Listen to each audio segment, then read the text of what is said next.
กตะนะซึ่งเราก็ได้ศึกษาในหมวดธรรมที่หนึ่งนะครับก็คือเรื่องของเหตุนะครับเหตุก็จะว่าโดยกุศลอกุศลก็จะมีอยู่6นะครับแต่ถ้าว่าโดยกุศลอกุศลและอพยากตะก็จะมีอยู่9นะครั้งที่แล้วเราก็พูดถึงในเรื่องของเหตุนะครับเราไปดูสไลด์กันเลยนะครับในเหตุ6นะเหตุ6นะครับอันนี้ก็เหตุ6ก็จะมี1ก็คือโลภะเหตุโลภะเหตุนี้เป็นเหตุที่เป็นอกุศลนะครับเป็นอกุศลธรรมนะความอยากได้เป็นเครื่องให้รูปนามที่เกิดพร้อมกันกับตนตั้งมั่นและเจริญขึ้นในอารมณ์องค์ธรรมได้แก่โลภะเจตสิกที่ในโลภะมูลจิต8นะความอยากได้ความยินดีความพอใจความเพลิดเพลินความอาลัยอาวรณ์การพูดถึงบ่อยๆเหล่านี้เป็นลักษณะของโลภะนะลักษณะของโลภะเมื่อโลภะเกิดขึ้นแล้วนะก็จะมีความยินดีในรูปนามทั้งหลายนะครับที่ตัวเองได้พบได้เห็นได้ยินได้สัมผัสได้ลิ้มรสได้กลิ่นก็มีความติดใจนะครับเมื่อมีความติดใจเมื่อโลภะเหตุเกิดขึ้นธรรมที่ติดใจยินดีพอใจเหล่านั้นก็จะเจริญยิ่งขึ้นไปนะครับก็จะกลายเป็นกุศลที่มีกำลังนะครับที่มีกำลังตอนแรกก็จะเกิดขึ้นเฉพาะในใจนะครับแต่เมื่อมีกำลังแล้วก็จะแสดงออกมาทางสีหน้าแววตาท่าทางวาจากิริยาอาการต่างๆแสดงให้เรารู้ได้ว่าเขากำลังมีความยินดีพอใจในสิ่งที่เขาได้เห็นในสิ่งที่เขาได้ยินอย่างนี้นะครับเป็นต้นอันนี้คือโลภะนะครับก็คือเป็นอกุศลเป็นธรรมที่เป็นบาปนะครับเป็นเหตุนะเป็นเหตุหรือเป็นรากเป็นเง่าเป็นรากแก้วของต้นไม้นะที่ทำให้ต้นไม้นั้นเจริญงอกงามยิ่งขึ้นไปทำข้อที่2ก็ได้แก่โทสะนะโทสะเหตุนะครับโทสะเหตุก็คือความโกรธเป็นเครื่องให้รูปนามที่เกิดพร้อมกันกับตนตั้งมั่นแล้วเจริญขึ้นในอารมณ์องค์ธรรมได้แก่โทสะเจตสิกที่ในโทสะมูลจิต2นะโทสะก็เป็นอกุศลธรรมเหมือนกันเป็นเหตุเมื่อเกิดขึ้นแล้วก็มีความไม่พอใจไม่ยินดีไม่ชอบใจเกิดความลำบากในใจนะครับ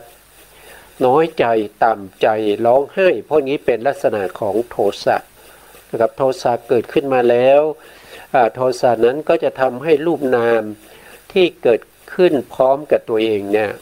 นะครับตั้งมั่นแล้วก็เจริญขึ้นในอารมณ์ที่ไม่พอใจไม่ชอบใจนะครับเมื่อมีโทสะมากขึ้นไปนะครับเจริญยิ่งขึ้นก็จะล่วงออกมาทางกายและก็วาจานะครับแสดงอากิริยาท่าทางที่ไม่เหมาะสมนะครับหรือว่าอาจจะมีการเบียดเบียนประทุษร้ายนะครับสภาวธรรมเหล่านี้ย่อมเป็นอกุศลนะต่อไปในข้อที่3นะครับข้อที่3ก็คือโมหะโมหะก็คือความหลงเป็นเครื่องให้รูปนามที่เกิดพร้อมกันกับตนตั้งมั่นและเจริญขึ้นในอารมณ์องค์ธรรมได้แก่โมหะเจตสิกที่ในอกุศลจิต12อันนี้ก็เป็นอกุศลเหมือนกันโมหะเนี่ยเขาจะเกิดร่วมกับจิตได้ทั้ง12ดวงที่เป็นอกุศลจิตในอกุศลจิตถ้าพูดถึงอกุศลที่เป็นรากเป็นมูลเป็นเง่านะครับเป็นเหตุเป็นตัวที่ทำให้วัฏฏะเจริญทำให้อบายภูมิทั้งหลายเจริญยิ่งขึ้นไปนะโมหะนี้จะประกอบกับจิตได้ถึง12ดวงด้วยกันนะครับ โทสะนี่เขายังประกอบกับจิตได้แค่2ดวงก็คือโทสะมูลจิตโลภะก็ได้แค่8ดวงนะครับแต่โมหะนี่เขาประกอบในอกุศลจิตทั้งหมดเลยก็คือ12ดวงนะอกุศลจิตหรือว่าตัวที่เป็นบาปนี่มีแค่12ดวงเท่านั้นเองนะมีแค่12ดวงเท่านั้นเองแต่เราโดยธรรมชาติของเราทั้งหลายที่เป็นปุถุชนเนี่ยจิตของเราก็จะอยู่ที่อกุศลเป็นส่วนใหญ่นะถึงแม้ว่ามหากุศลนะครับหรือว่าฌานกุศลที่เป็นรูปฌานอรูปฌานนะครับที่เป็นมรรคเนี่ยพวกนี้เป็นกุศลนะครับเป็นกุศลเนี่ยเราถึงแม้จะมีมากนะครับถึงแม้จะมีมากเราก็ไม่ค่อยจะอยู่กับกุศลเลยจิตใจของเราฝักใฝ่อยู่ในเรื่องของโลภะโทสะโมหะซึ่งเป็นอกุศลธรรมนะมันจะเปลี่ยนไปอย่างนั้นนะครับถ้าเราไม่มีโยนิโสมนสิการถ้าเราไม่ตั้งใจไม่ใส่ใจไม่พิจารณาถึงสภาวธรรมที่มันเกิดขึ้นในใจของเราให้เราได้รู้ว่ากำลังสภาวธรรมที่กำลังเกิดนั้นเป็นกุศลหรืออกุศลถ้าเราไม่คอยดูนะครับไม่ใส่ใจดูเราจะไม่เห็นนะเราจะไม่เห็นแล้วเราไม่เห็นก็ไม่เป็นไรแต่ที่สำคัญก็คือเราเป็นใจกับอกุศลไปด้วยนี่มันสำคัญตรงนี้นะเราไปกับอกุศลเลยไม่รู้ว่าที่เราไปด้วยนะมันเป็นบาปมันเป็นสิ่งที่ไม่ดีนะไม่รู้นะครับแต่ถ้าเรารู้เนี่ยเราก็สามารถที่จะละได้ใช่ไหมครับโอ้อันนี้เป็นโลภะนะโลภะนำไปสู่อบายนะครับโลภะไม่ดีนะอย่างนี้ถ้าเรารู้เราก็จะละโลภะได้โทสะนะตอนนี้เรามีโทสะเรามีความไม่พอใจนะเห็นแล้วก็ไม่ชอบใจได้ยินเสียงแล้วก็ไม่พึงพอใจเหล่านี้ถ้าเรารู้เท่าทันเนี่ยเราก็จะละโทสะได้เช่นเดียวกับโมหะเราก็สามารถจะละโมหะได้แต่ถ้าเราไม่รู้จักเนี่ยเราก็จะไปกับเขาเราก็ถือเอาโลภะโทสะนี่เป็นเราเลยนะครับเป็นเราก็เป็นโทสะเราก็เป็นโมหะเราก็เป็นโลภะนะโลภะก็เป็นเราโทสะก็เป็นเราโมหะก็เป็นเรามันเกื้อกูลกันไปหมดนะแล้วก็เป็นสภาวธรรมที่จิตของเราเนี่ยไหลไปในส่วนนี้บ่อยมากนะต่อไปในข้อที่4นะครับข้อที่4นี่ก็คืออโลภะนะอโลภะเนี่ยก็คือข้างหน้ามีใช่ไหมครับแล้วก็ตามด้วยโลภะเหตุก็เป็นอโลภะเหตุเป็นอโลภะก็คือไม่ใช่เป็นโลภะอย่างนี้ดีนะครับอย่างนี้ดีนะครับความหมายของเขาก็คือความไม่ติดใจในกามคุณอารมณ์เป็นเครื่องให้รูปนามที่เกิดขึ้นพร้อมกันกับตนและเจริญขึ้นในอารมณ์องค์ธรรมได้แก่อาโลภะเจตสิกที่ในโสภณจิต58หรือ91ที่นี้โสภณจิตเนี่ยก็คือหมายถึงตั้งแต่กุศลจิตลงมานะครับกุศลก็คือมหากุศลนะมหากุศล8ใช่ไหมครับแล้วก็มหาวิบาก8มหากิริยา8รูปฌาน15รูปฌาน12แล้วก็มรรคจิต4ผลจิต4เหล่านี้เราเรียกว่าเป็นโสภณจิตนะโสภณก็คือความสวยงามความดีความน่าที่เราจะมีจิตใจที่เป็นโสภณะนะครับแต่ในส่วนที่เป็นโสภณะธรรมที่เป็นอโสภณะก็คือเดี๋ยวผมนะครับธรรมที่เป็นอโสภณะก็มีอยู่30นะครับมีอยู่30ก็คืออกุศลจิต12นี้เป็นอโสภณะเป็นธรรมที่เป็นบาปเป็นสภาวะที่ให้ผลเป็นความทุกข์เมื่อเกิดขึ้นก็เป็นทุกข์รุ่มร้อนนะครับเผาจิตของเราก็เป็นอกุศลก็เป็นธรรมที่เป็นอโสภณะก็คือธรรมที่ไม่ดีนะครับไม่ดีไม่ควรจะ ให้เกิดบ่อยๆแล้วก็อาเหตุกจิต18อาเหตุกจิต18เหล่านี้ก็เป็นอโสภณะนะจิตของเรานะครับมีอโสภณธรรมเนี่ยอยู่ทั้งหมด30นะครับว่าโดยรวมๆนะไม่ใช่ว่าคนหนึ่งจะมีถึง30นะว่าโดยรวมๆนะครับถ้าเราเป็นปุถุชนเราก็ต้องเว้นดวงนี้นะครับดวงนี้เป็นจิตของพระอรหันต์นะครับเรียกว่าหาสิตุปาทจิตมีเวทนาเป็นโสภณะพูดถึงตรงนี้บางท่านก็สงสัยว่าทำไมจิตของพระอรหันต์ที่เป็นหาสิตุปาทจิตยังมีจิตที่เป็นอโสภณะหรือ ก็ตอบว่าใช่นะครับอโสภณจิตที่เป็นของพระอรหันต์ดวงนี้เนี่ยนะครับที่เขาเป็นอโสภณะเพราะว่าเขาไม่ได้มีเหตุที่เป็นกุศลเหตุนะครับหรือว่าอัพยากตะเหตุเขาไม่ได้มีเหตุเลยเขาไม่มีอโลภะอโทสะอโมหะเป็นเหตุประกอบอยู่ในจิตดวงนี้เพราะฉะนั้นจิตดวงนี้ไม่มีเหตุจึงได้ชื่อว่าเป็นอโสภณะถึงจะเกิดในสันดานของพระอรหันต์ก็จริงนะครับแต่ก็เป็นอโสภณจิตมีอยู่ดวงเดียวนะครับมีดวงนี้ดวงเดียวนะที่จะเป็นของพระอรหันต์เฉพาะพระอรหันต์นะครับส่วนจิตอื่นๆเนี่ยก็จะเป็นของปุถุชนโดยส่วนมากของพระอรหันต์ก็จะมีอยู่บ้างนะครับอย่างเช่นปัญจทวาราวชนจิตมโนทวาราวชนจิตสองดวงนี้พระอรหันต์ก็มีนะครับก็มีนะครับแล้วก็ทวิ10เนี่ยนะครับเหล่านี้นะครับทวิ10นะครับแล้วก็สัมปติฉันนะสันติละนาจิต3นี่พระอรหันต์ก็มีนะอเหตุกจิต18เนี่ยพระอรหันต์ที่ท่านยังมีชีวิตอยู่เนี่ยก็มีนะครับจิตเหล่านี้ก็มีกับท่านนะ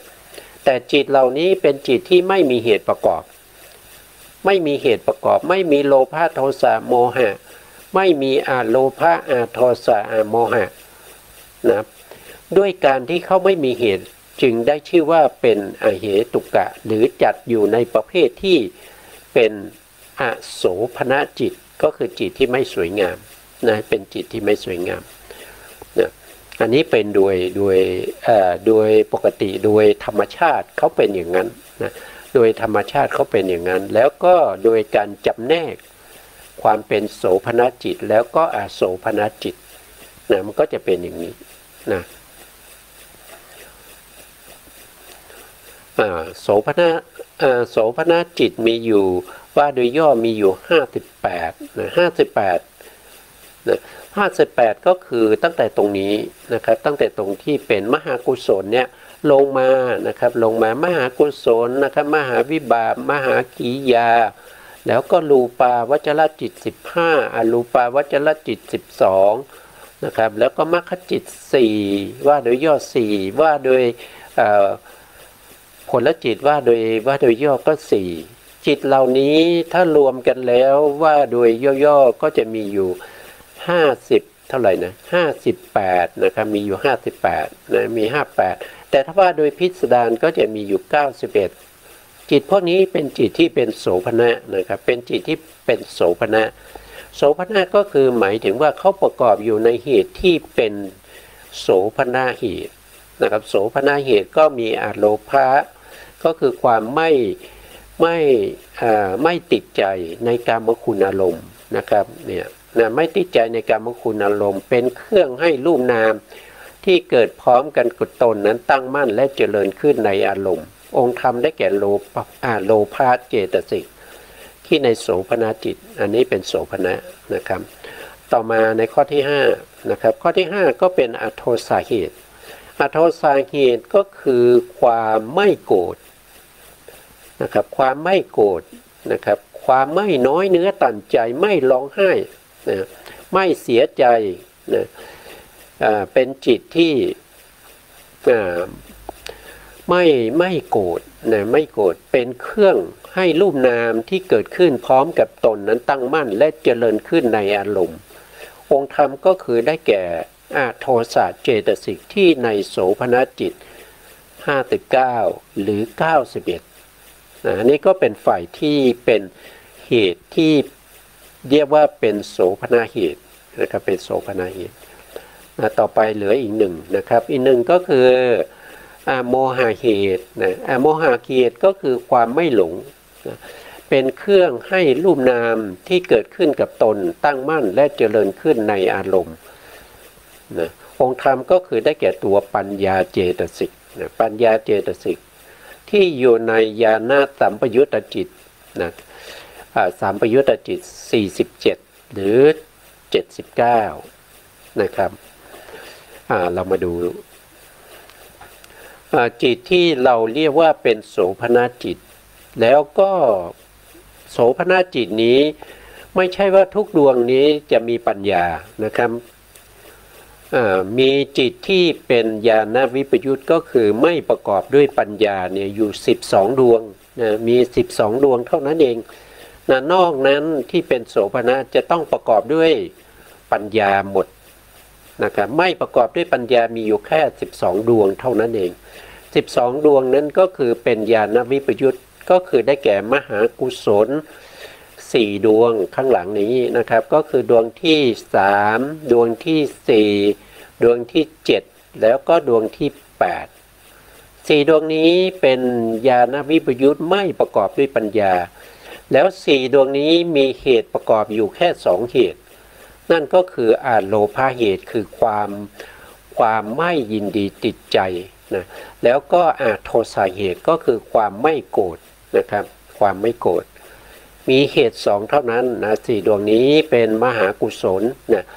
ญาณวิปยุต4ดวงนะครับแล้วต่อมาก็จะเป็นมหาวิบากอีก4นะครับ4ดวงข้างหลังเหมือนกันนะครับที่เป็นญาณวิปยุตนะก็คือวิบากดวงที่3ดวงที่4ดวงที่7แล้วก็ดวงที่8มีเหตุประกอบอยู่2นะครับเว้นอะไรก็เว้นโมหะเหตุเว้นปัญญานั่นเองนะครับมีโลภะเหตุโทสะเหตุนี่อีก4นะครับรวมกับมหากุศล4ก็เป็น8นะต่อมามหากิริยานะมหากิริยาที่ไม่มีปัญญาประกอบมีอยู่4ดวงนะครับก็คือ4ดวงข้างหลังเหมือนกันเป็นญาณวิปยุตนะครับก็คือมหา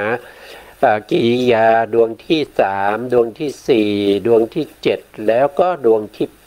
8นะ4ดวงนี้เป็นจิตที่ไม่มีปัญญาประกอบแต่เป็นของพระอรหันต์นะ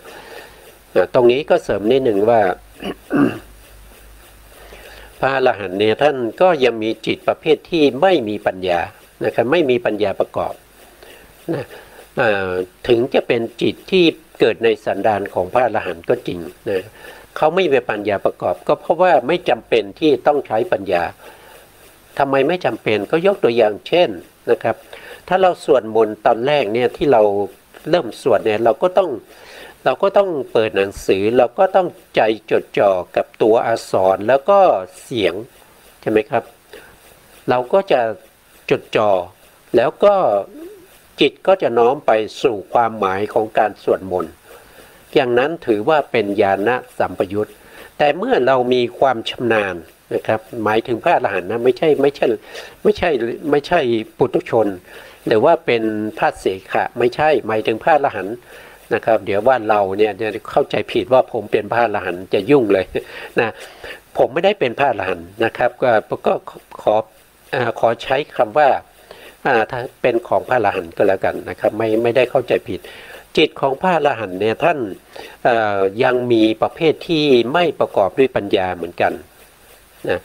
คือในลักษณะว่าสิ่งใดที่ท่านมีความชำนาญนะครับมีความชำนาญใช้จนคล่องนะครับติดปากนะครับติดปากติดใจในการ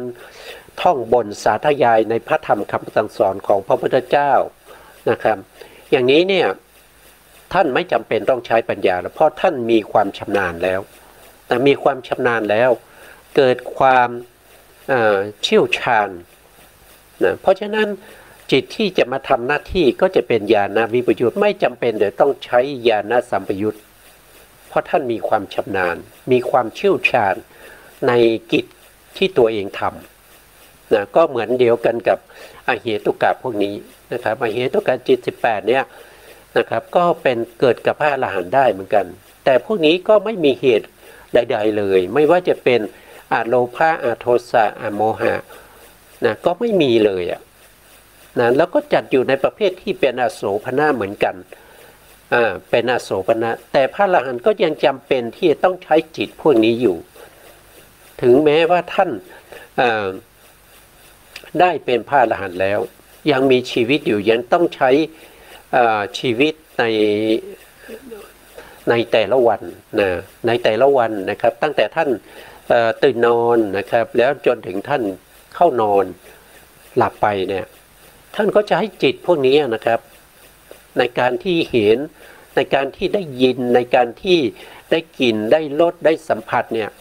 นะครับทวิ10เนี่ยนะครับท่านก็ใช้อยู่ประจำนะสัมปติชนะท่านก็ใช้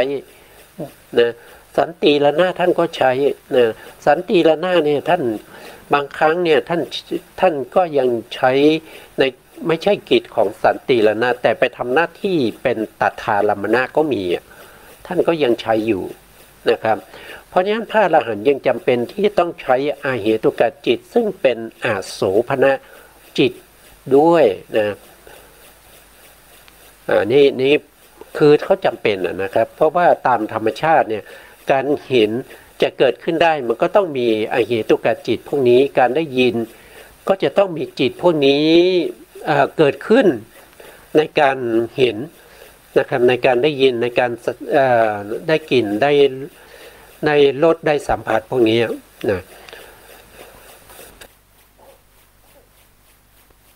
นะครับเว้นจากจิตเหล่านี้แล้วท่านก็จะไม่รู้อะไรนะการไม่รู้อะไรเนี่ยมันก็เหมือนกับคนที่เป็นง่อยนะครับเป็นง่อยแต่ท่านไม่ใช่บุคคลอย่างนั้นนะครับท่านยังดำเนินชีวิตไปในแต่ละวันนะครับท่านอยู่ด้วยอะไรก็คือรอเวลาเท่านั้นเองนะรอเวลาอะไรก็คือรอเวลาที่ท่านจะปรินิพพานนะครับจำเป็นที่จะต้องใช้จิตพวกนี้ถึงแม้ว่าจะเรียกว่าเป็นอโสภณะก็ตามก็ยังต้องใช้อยู่นะครับเพราะฉะนั้นพระอรหันต์ก็จะยังมีจิตเหล่านี้อยู่นะครับนะเราก็อย่าก็กลับมาสู่ที่เดิมนะครับว่าเรายังจำได้นะครับเราพูดถึงโสภณจิตนะโสภณจิตที่มีเหตุ2ไม่มีปัญญาประกอบมีอยู่12ดวงนะครับก็คือมหากุศลที่เป็นญาณวิปยุตนะ4มหาวิบากที่เป็นญาณวิปยุต4มหากิริยาที่เป็นญาณวิปยุต4รวมแล้วก็จะมีอยู่12ดวง12ดวงนี้ไม่ประกอบด้วยปัญญานะไม่ประกอบด้วยปัญญาแต่เป็นจิตที่เป็นโสภณะนะครับนอกนั้นนะครับนอกนั้น58ดวงหรือเท่าไหร่71นะดวงนี้จะเป็นจิตที่มีเหตุ3นะครับ79นะครับ79กับเท่าทีนะครับที่มีเหตุ3ก็คือว่าโดยย่อก็คือ47แล้วก็97นะครับนะจิตพวกนี้เป็นจิตที่มีเหตุ3เราเรียกว่าเป็นญาณสัมปยุตตจิตนะญาณสัมปยุตตจิตนะต่อไปนะครับต่อไปมาสู่ตรงนี้ท่านตรงนี้ก็จะมีวจนถะหรือคำจำกัดความของคำว่าเหตุนะครับหรือบาลีก็จะเรียกว่าเป็นวิคหศัพท์นะวิเคราะห์ศัพท์นะหิโนตินะวัตตติพลังเอเตหิอิติเหตโวตรงนี้เหตุหรือว่าเหตโวเดี๋ยวนะครับผมดูนิดหนึ่งนะครับเป็นเหตโวนะครับไม่มีสระอุนะครับเหตโวนะลัทธะเหตุหิเตทิลาลุนะลุหะลุหะมูลาวะ มูลาวะนะครับปาทัปปาถ้าแปลก็จะได้เป็นผลย่อมเกิดขึ้นเพราะธรรมเหล่านี้ฉะนั้นธรรมเหล่านี้ชื่อว่าเหตุนะหมายความว่าธรรมทั้งหลายที่ได้รับอุปการะจากเหตุย่อมมีสภาพมั่นคงในอารมณ์ปร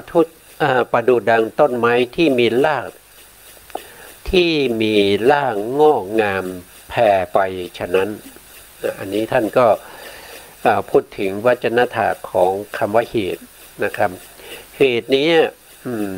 เป็นตัวที่ทำให้สภาวธรรมต่างๆนะครับที่เกิดพร้อมกับเหตุนี้เจริญยิ่งขึ้นไปนะครับหรือว่าตั้งมั่นในอารมณ์ที่สภาวธรรมที่ไปรู้อารมณ์เหล่านั้นก็จะตั้งมั่นในอารมณ์นั้นเปรียบดุจดังว่าต้นไม้ที่มีรากงอกงามนะครับหรือบางทีก็จะเรียกว่าเป็นเง่าเป็นรากเป็นรากแก้วเลยนะครับที่เป็นรากของต้นไม้ทำให้ต้นไม้นั้นแผ่กิ่งก้านสาขาไปได้งอกงามก็เพราะอะไรก็เพราะว่าเขามีรากแก้วเขามีรากที่แผ่ไปนะครับแทรกซึมเข้าไปในดินนะครับรากพวกนี้เป็นเหตุนะครับทำให้ต้นไม้นั้นเจริญงอกงามนะมีผลออกดอกออกผลได้นะครับอันนี้เป็นความหมายของคำว่าเหตุหรือคำจำกัดความของเหตุนะต่อไปนะครับอันนี้นะครับอันนี้ก็คือผมนำมาจากในเรื่องของมหาประธานนะครับมหาประธานนะครับซึ่งเป็นท่านอีกาจารย์ท่านได้อธิบายในเรื่องของเหตุเอาไว้นะครับท่านก็บอกว่านะครับเหตุมีอยู่4อย่างด้วยกันนะครับหนึ่งก็คือเหตุนะครับเหตุเนี่ยครับก็คือเหตุเนี่ยได้แก่เหตุ6นะครับก็คือได้แก่โลภะเหตุโทสะเหตุโมหะเหตุอันนี้เป็นอกุศลนะครับแล้วก็โลภะเหตุโทสะเหตุโมหะเหตุพวกนี้เป็นกุศลแล้วก็เป็นอัพยากตะด้วยนะอัพยากตะในที่นี้ก็หมายถึงว่าจิตที่เป็นกิริยาแล้วก็จิตที่เป็นวิบากนะครับนะเราไม่พูดถึงรูปนะครับเพราะว่าพูดถึงเหตุนะครับประกอบอยู่ในมหากิริยานะครับแล้วก็ในวิปากจิตนะครับก็จะเรียกว่าเป็นเหตุที่เป็นอัพยากตะเหตุถ้าประกอบอยู่ในกุศลจิตหรือว่าในมรรคจิตเนี่ยเราก็จะเรียกว่าเป็นกุศลเหตุนะครับแต่ถ้าเรียกโดยทั่วไปก็เรียกว่าเป็นโลภะอโทสะอโมหะนะอันนี้คือได้แก่เหตุนะครับอันนี้คือเหตุ6นะข้อที่2นะครับก็คือปัจจัยเหตุนะอันนี้ก็เป็นเหตุเหมือนกันแต่เป็นปัจจัยนะครับเป็นปัจจัยอย่างเช่นนะมหาพุทธรูป4นะครับอันเป็นเหตุในการเรียกชื่อรูปขันธ์นะอันนี้ฟังแล้วจะเข้าใจยากนิดหนึ่งนะครับก็คือหมายถึงว่ามหาพุทธรูปนี้ก็คืออะไรก็คือได้แก่ปฐวีธาตุนะปฐวีธาตุคือธาตุที่เป็นดินนะแล้วก็อาโปธาตุก็คือธาตุน้ำนะธาตุน้ำนะแล้วก็เตโชธาตุไฟนะธาตุไฟเย็นร้อนนะแล้วก็วายโยธาตุก็คือธาตุที่เป็นธาตุลมนะครับหย่อนตึงมหาพุทธรูปทั้ง4นี้เขาจะเกาะกลุ่มกันนะเขาจะเกาะกลุ่มกันนะครับปฐวีธาตุเนี่ยเป็นธาตุที่เป็นที่อาศัยหรือว่าเป็นธาตุที่ตั้งอยู่นะครับตั้งอยู่ให้มหาพุทธรูป3เนี่ยอาศัยนะครับหรือว่ามหาพุทธรูป3นี้เป็นเหตุให้ปฐวีธาตุอาศัยนะปฐวีธาตุนี้มีความแข็งเป็นแท่งแข็งนะอาโปธาตุก็จะเป็นตัวที่มาประสานนะครับน้ำนี้เหมือนกับกาวนะครับก็จะประสานให้ปฐวีธาตุนี้เกาะกลุ่มกันเป็นกลุ่มเป็นก้อนได้ถ้าไม่มีอาโปธาตุ นะปฐวีธาตุก็เกาะกลุ่มเป็นแท่งไม่ได้นะแล้วเมื่อมีอาโปธาตุที่เป็นธาตุน้ำนะครับประสานให้ปฐวีธาตุทั้งหลายเกาะกลุ่มกันได้แล้วก็ยังทำให้เกิดมีความเป็นที่อาศัยของความเย็นความร้อนซึ่งเป็นธาตุไฟด้วย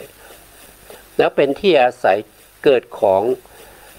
ธาตุที่เรียกว่าเป็นวายโยธาตุก็คือหย่อนตึงที่เป็นธาตุลมเพราะฉะนั้น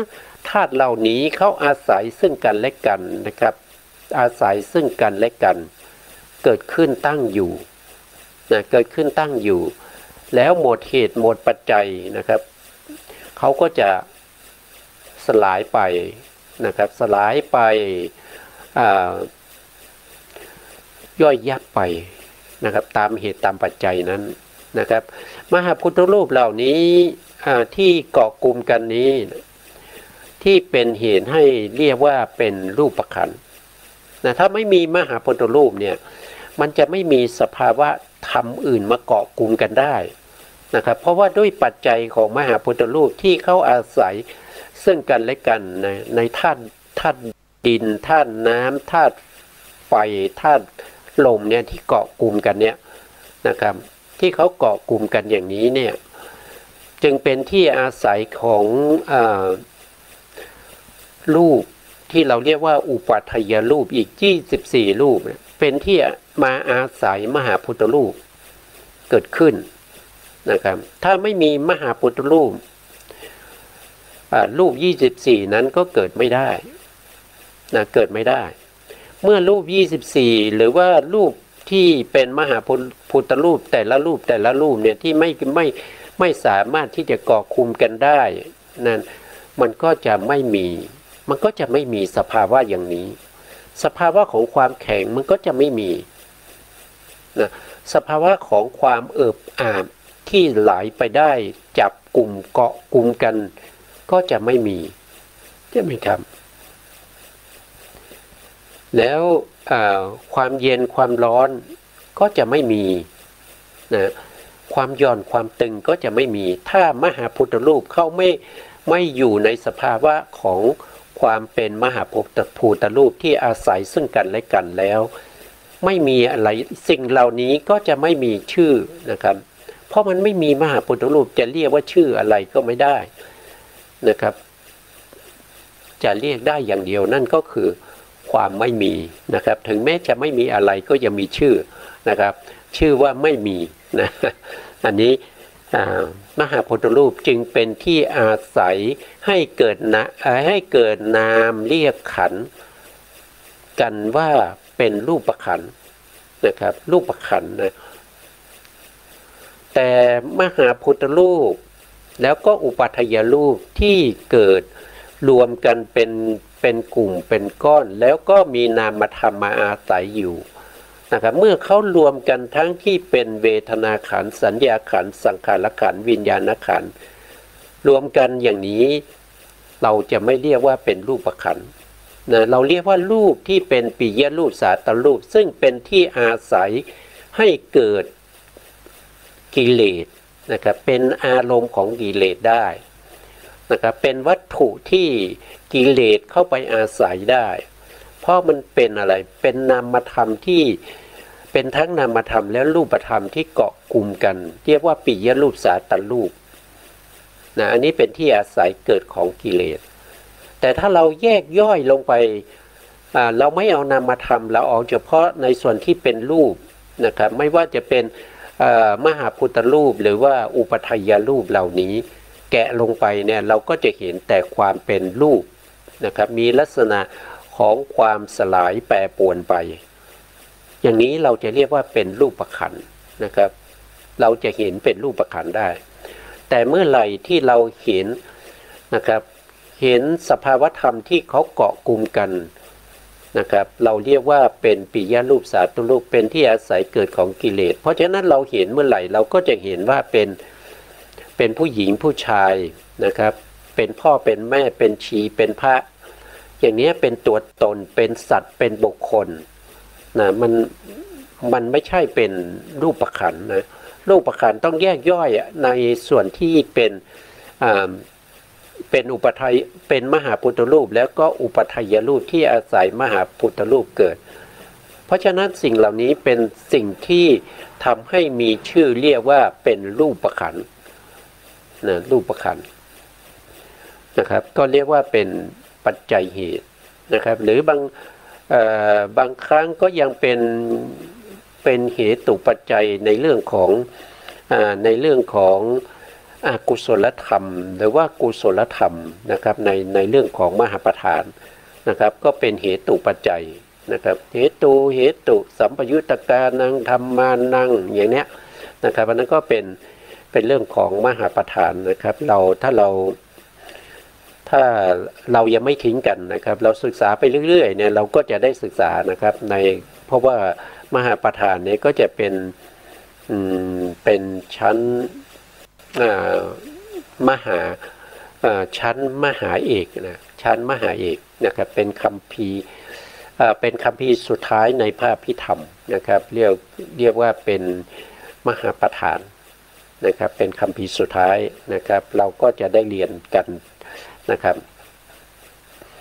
ต่อไปในข้อที่3นะครับคำว่าเหตุเนี่ยนะครับในข้อที่3เขาจะเรียกว่าเป็นอุตตมเหตุนะอุตตมเหตุก็คือได้แก่กุศลกรรมอกุศลกรรมนะกุศลกรรมนี้ก็เมื่อเกิดขึ้นแล้วเนี่ยเกิดขึ้นแล้วดับไปเนี่ยเขาก็จะทิ้งเชื้อสายเผ่าพันธุ์เอาไว้ที่เรียกว่าเป็นวิบากนะครับเป็นเหตุให้เกิดวิบากนะกุศลก็ทำให้เกิดเป็นกุศลวิบากนะครับเป็นกุศลวิบากอกุศลก็ทำให้เกิดเป็นวิบากเรียกว่าเหตุกะอกุศลวิบากนะครับกุศลวิบากนี้มีมากมายนะครับแต่อกุศลวิบากนี้มีแค่7ดวงเท่านั้นเองนะมีแค่7ดวงเท่านั้นเองนะเรามาดูนะครับ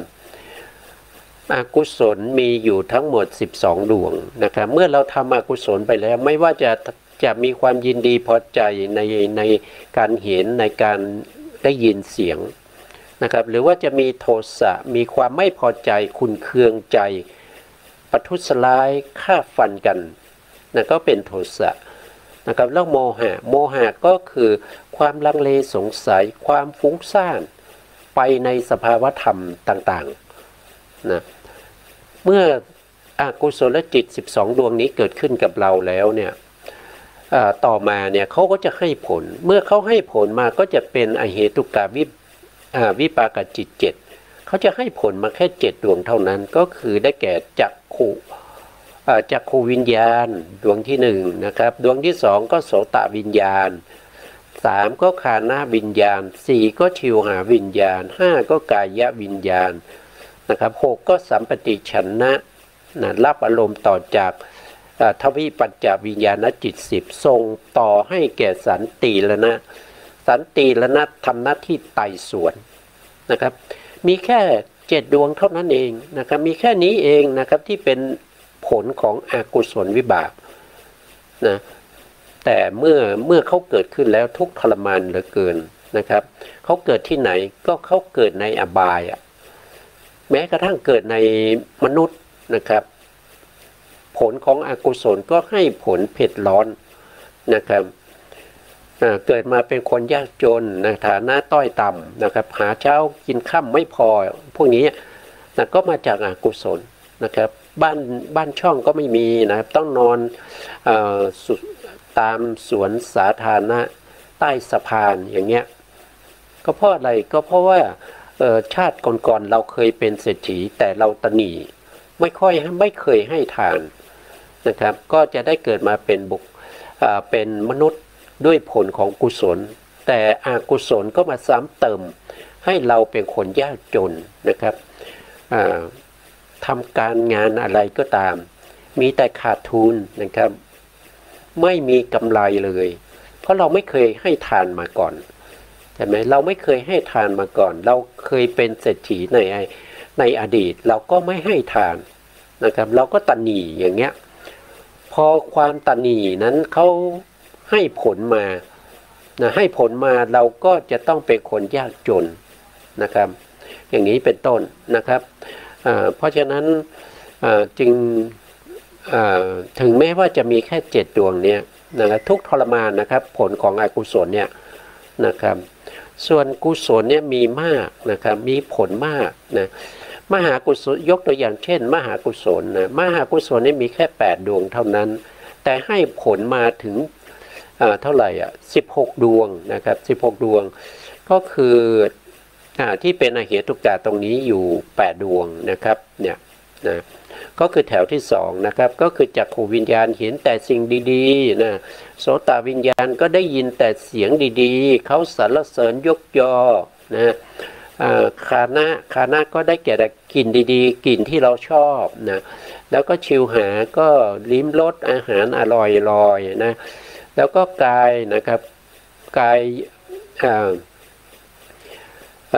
ก็จะกระทบกับสิ่งดีๆเช่นที่นุ่มๆนะครับอยู่ในห้องแอร์นะครับมีรถยนต์หรูๆนั่งเนี่ยนะแล้วก็สัมปติชนะก็จะรับอารมณ์ที่ดีนะครับรับอารมณ์ที่ดีส่งต่อให้สันติรณะสันติรณะก็ทำหน้าที่ไต่สวนอารมณ์นะครับไต่สวนอารมณ์เป็นอารมณ์ที่ดีมีกำลังมากนะครับส่งต่อไปให้แก่มโนทวาราวชนะจิตมโนทวาราวชนะจิตก็จะทำหน้าที่ในการตัดสินอารมณ์เพื่อจะให้ชวนะเกิดอย่างเนี้ยนะครับอันนี้เป็นผลของมหากุศลสีเขียวแถวที่2นะมีอยู่8ดวงนะเป็นผลของกุศลนะเป็นผลของมหากุศล8ดวงนะแล้วนอกจากนั้นมหากุศลยังให้ผลมาเป็นมหาวิบากอีก8ดวงนะครับตรงเนี้ยเขียวเนี่ยนะครับเห็นไหมนะครับเขาให้ผลมากกว่าตัวเองอีก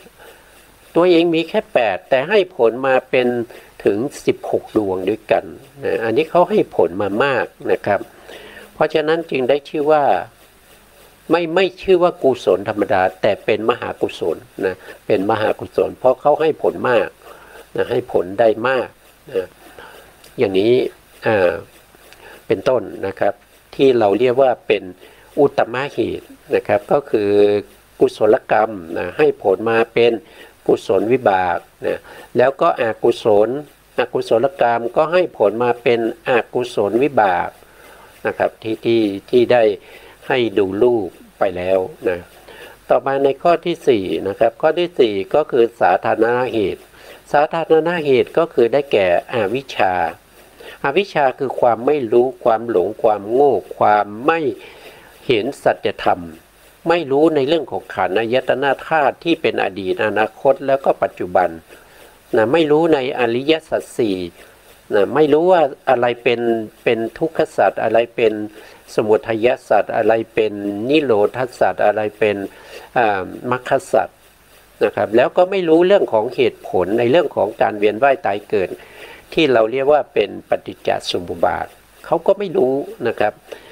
การไม่รู้อย่างนี้เนี่ยเราเรียกว่าเป็นสาธารณเหตุนะตัวที่ไม่รู้คืออวิชชาแต่วิชาในที่นี้ก็คือได้แก่โมหะเหตุนะ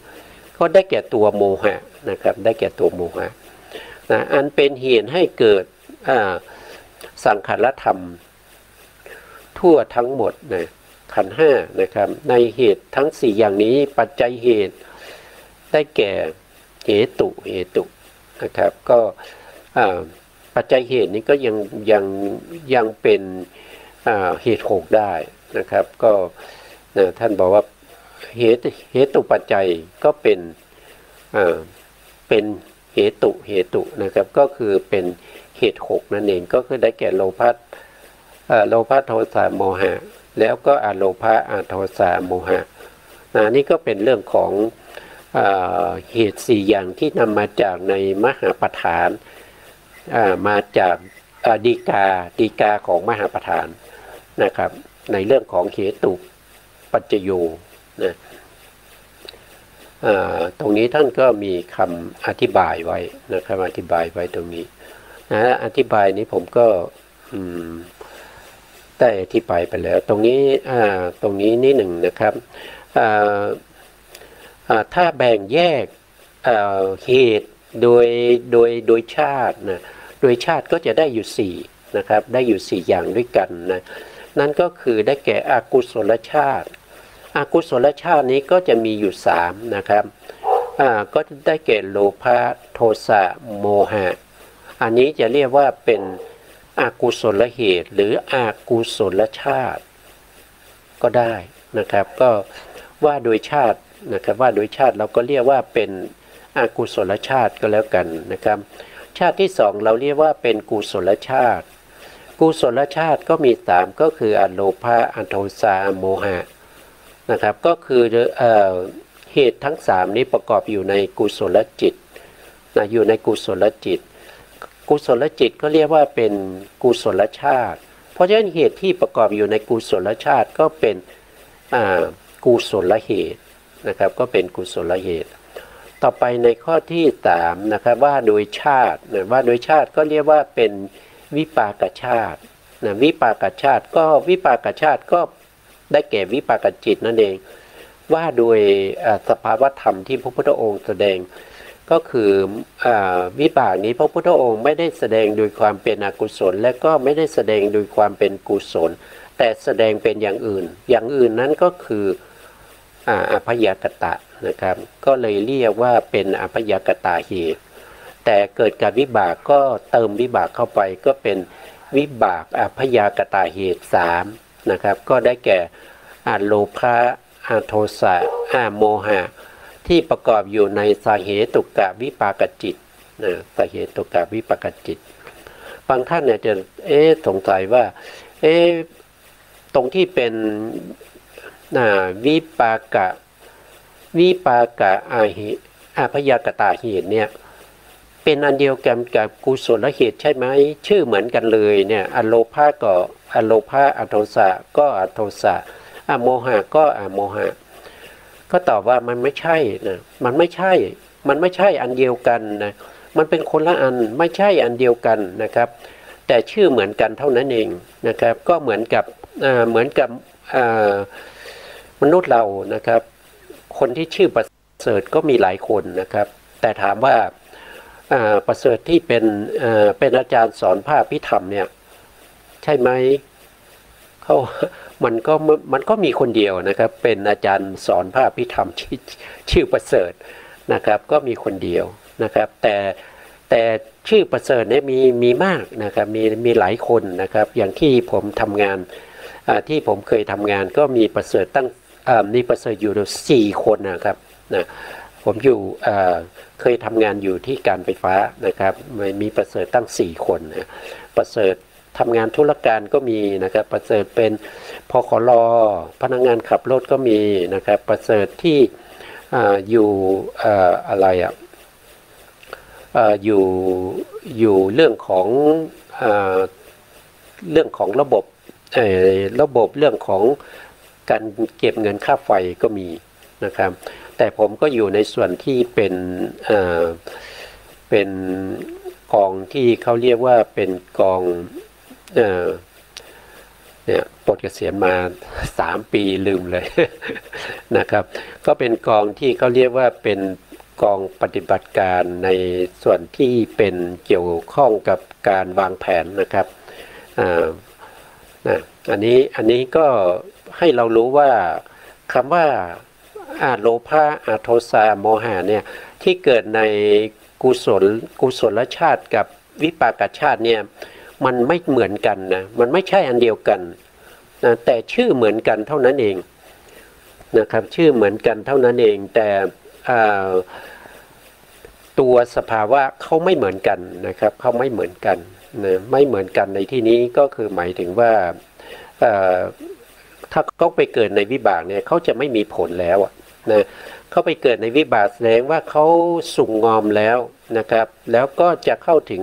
ความหมดกำลังลงแต่ถ้าไปเกิดในกุศลเนี่ยเขายังส่งผลได้นะครับเขาจะส่งผลให้รับผลของกุศลได้นะในข้อที่4นะครับในข้อที่4ก็คือกิริยาพยากตาเหตุนะครับก็คือได้แก่โลภะโทสะโมหะนะครับที่ประกอบอยู่ในสาเหตุกกิริยาจิตนะครับหรือถ้าเราเรียกโดยชาติก็เป็นกิริยาชาตินะ นะครับชาติในจิตนะก็จะมีอยู่4ชาติก็คืออกุศลชาติกุศลชาติวิปากชาติแล้วก็กิริยาชาตินะครับว่าโดยเหตุที่ประกอบอยู่ในชาติทั้งหลายนะครับที่เป็นอกุศลก็จะมีเฉพาะโลภะโทสะโมหะนะครับก็ประกอบอยู่ในอกุศลจิตแล้วอกุศลจิตนี้ก็ยังจะมีผลต่อไปในอนาคตนะครับเป็นอกุศลกรรมนะให้ผลเป็นความทุกข์นะเกิดความเล่าร้อนนะครับเล่าร้อนนะแต่ถ้าเป็นกุศลก็จะให้ผลเหมือนกันนะครับกุศลก็จะเป็นโลภะโทสะโมหะนะครับจะให้ผลได้เหมือนกันนะก็ให้ผลมาเป็นอเหตุกะกุศลวิบาก8มหาวิบากอีก8นะแต่ถ้าเป็นวิปากชาตินะครับเหตุที่เกิดอยู่ในวิปากชาติก็จะเรียกว่าวิปากเหตุหรือเป็นวิปากะอเหตุกะวิปากะพยากตาเหตุนะก็จะมี3ก็มีโลภะโทสะโมหะพวกนี้เขาจะไม่ให้ผลแล้วนะเขาจะไม่ให้ผลแล้วเขาเพียงแต่เกิดร่วมกับวิปากจิตเมื่อวิปากจิตนั้นดับลงไปเขาก็จะดับไปหมดกำลังแล้วนะหมดกำลังแล้วกิริยาจิตนะกิริยาที่เป็นชาติก็เป็นกิริยาชาตินะครับเป็นอพยากตะก็จะมีคำว่ากิริยาอพยากตะ3นะครับก็คืออโลภะอโทสะอโมหะนะครับที่ประกอบอยู่ในสาเหตุกะกิริยาจิตนะครับสภาวธรรมที่เป็นกิริยาเนี่ยเป็นสัจธรรมนะครับเป็นสัจธรรมนะครับก็คือเป็นกุศลนั่นเองแต่ไปเกิดในสันดานของพระอรหันต์เราจึงเรียกว่าเป็นกิริยาเพราะว่าพระอรหันต์นี้เมื่อสภาวธรรมที่เกิดขึ้นมานะครับเราไม่ถือว่าเป็นกรรมเพราะว่าท่านหมดสิ้นแล้วซึ่งกรรมทั้งหลายนะครับเพราะฉะนั้นการกระทำของท่านก็จะไม่มีกรรมจะไม่มีผลต่อไปเรียกว่าเป็นกิริยานะครับก็ชื่อเหมือนกันกับกุศลแล้วก็วิบากนะครับก็คืออโลภะอโทสะแล้วก็อโมหะนะครับว่าโดยชาติมี4นะว่าโดยชาติมี4นะครับถ้าว่าโดยชาติเหตุมีเท่าไหร่ก็มีอยู่12นะมีอยู่12นะก็คือโลภะโทษทีกุศลมี3กุศลมี3แล้ววิบากมี3แล้วก็กิริยาอีก3นะครับรวมแล้วก็จะเป็น12เหตุด้วยกันนะครับอันนี้ก็มาในอรรถกถาของมหาประธานนะครับอันนี้วันนี้เวลาเราก็หมดนะครับก็เราก็จะคืนเวลาให้ทางสถานีนะครับเพราะว่านะครับสุดท้ายนี้ก็ขอกราบขอบพระคุณพระครูสมุทรวิศวัตรวรกิจโจผู้อำนวยการสถานีวิทยุเพื่อการศึกษาพระพุทธศาสนาและวัฒนธรรม FM 104.5 เมกะเฮิรตซ์วัดฝายหินจังหวัดเชียงใหม่และขอกราบขอบพระคุณพระครูปริยัติยานุสาสตร์ขอบคุณท่านผู้ฟังและผู้ชมทุกท่านที่ติดตามในรายการพระไตรปิฎกลอยฟ้าในเนื้อหาของพระอภิธรรมนะครับพบกันใหม่ในโอกาสต่อไปครับวันนี้เวลาหมดลาไปก่อนครับสวัสดีครับ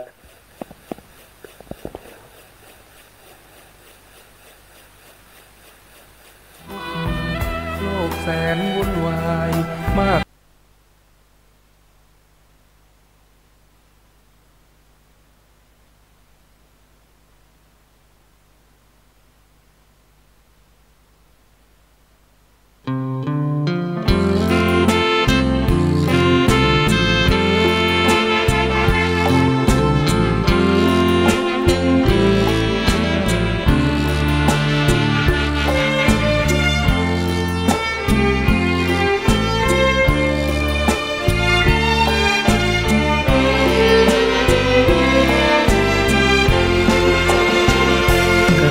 เกิดเป็นทุกข์เหตุทำให้เกิดทุกข์ช่องทางดับทุกข์นั้นคืออุเบกขาอ อริยสัจสี่